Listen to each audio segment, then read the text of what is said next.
Imagine a world where the simple act of taking a deep breath could allow you to sink beneath the waves and stay there, indefinitely, without fear of drowning.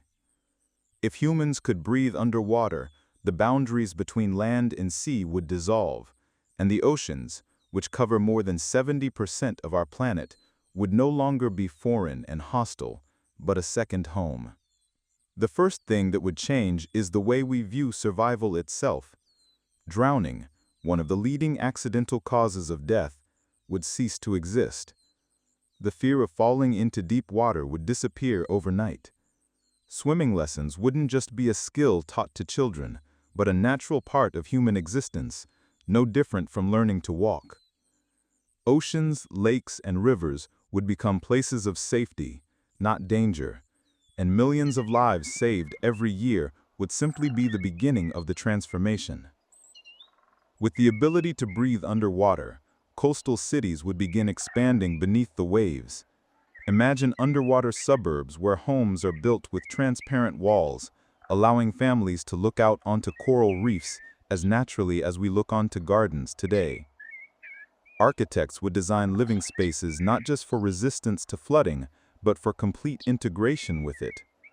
Tourism would flourish, as people wouldn't need bulky scuba gear to experience marine life up close.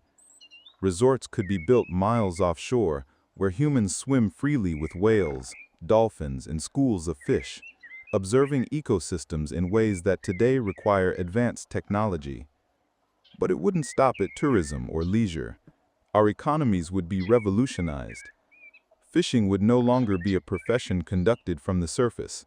Fishermen could enter the sea directly, selecting and capturing fish with their own hands.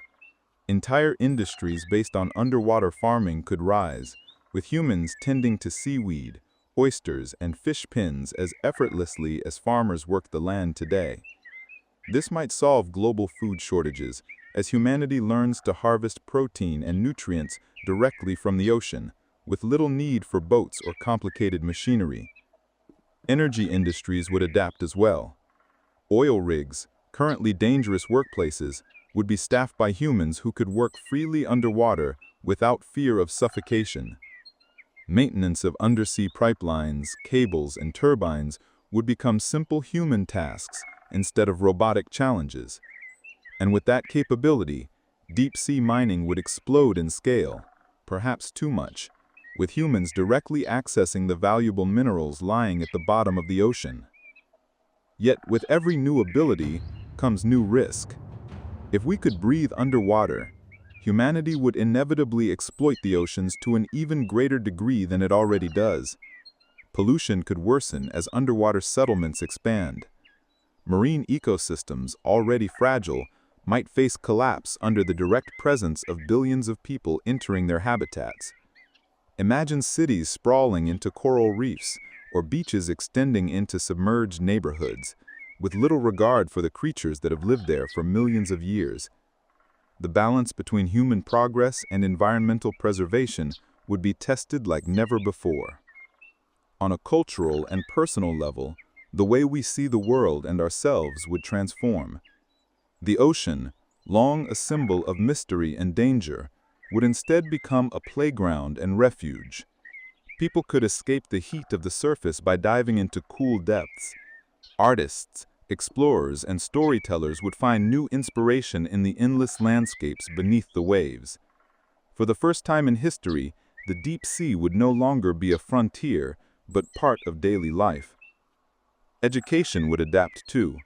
Schools might include underwater classes where students learn marine biology while surrounded by the very organisms they study.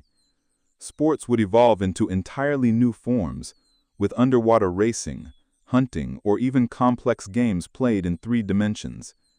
Freed from the need to surface for air, human athleticism would find new expression, merging grace with endurance. But even more profound would be the psychological shift. Breathing underwater would blur the line between human and aquatic life, making us feel less bound to the land. People might spend more time below the waves than above, and a new kind of human culture could develop, one defined not by cities of stone and steel, but by the currents, the tides, and the creatures we live alongside. Would we begin to lose our attachment to the sky, the sun, and the air? Would we redefine what it means to be human, not as land dwellers, but as amphibious beings who belong to two worlds? And then there is the military question. Navies would no longer rely on submarines as their main tools of underwater dominance. Soldiers themselves could infiltrate courts and fleets silently, armies of humans moving like schools of fish, unseen and unstoppable. Surveillance and espionage would take on new forms, as spies could literally hide in the depths, listening and waiting. The balance of global power might be rewritten by nations that can best exploit underwater breathing for defense and control. Of course, not all waters are safe. The deep ocean is dark, cold, and crushing. Even if we could breathe underwater, the immense pressures of the abyss would still threaten our survival. New technologies would be needed to withstand the depths. And even then, humanity might discover that breathing underwater only extends our reach slightly into a realm that is still vast and hostile. The creatures of the deep, bioluminescent and alien, would remain as terrifying and dangerous as ever, reminding us that adaptation does not equal mastery. Yet the potential is staggering. Imagine a world where migration could not just happen across land, but through oceans, where disasters on the surface, floods, fires, and wars, could be escaped by diving beneath the waves into whole communities waiting underwater. Imagine explorers setting out not to climb mountains, but to chart sunken continents and long-lost ruins buried in the sea. Human history itself could be rewritten, as we would finally be able to access shipwrecks and ancient coastlines preserved underwater, without the limitations of technology. If humans could breathe underwater, the world would double in size. The planet would no longer be divided between land and sea, but open and shared. The transformation would be as monumental as the first step from ocean to land millions of years ago, only in reverse. It would be a new chapter of evolution, not written in the dry air we know, but in the silent, weightless world beneath the surface. The question is not whether humanity could adapt to such a gift, but whether the oceans could survive us once we do.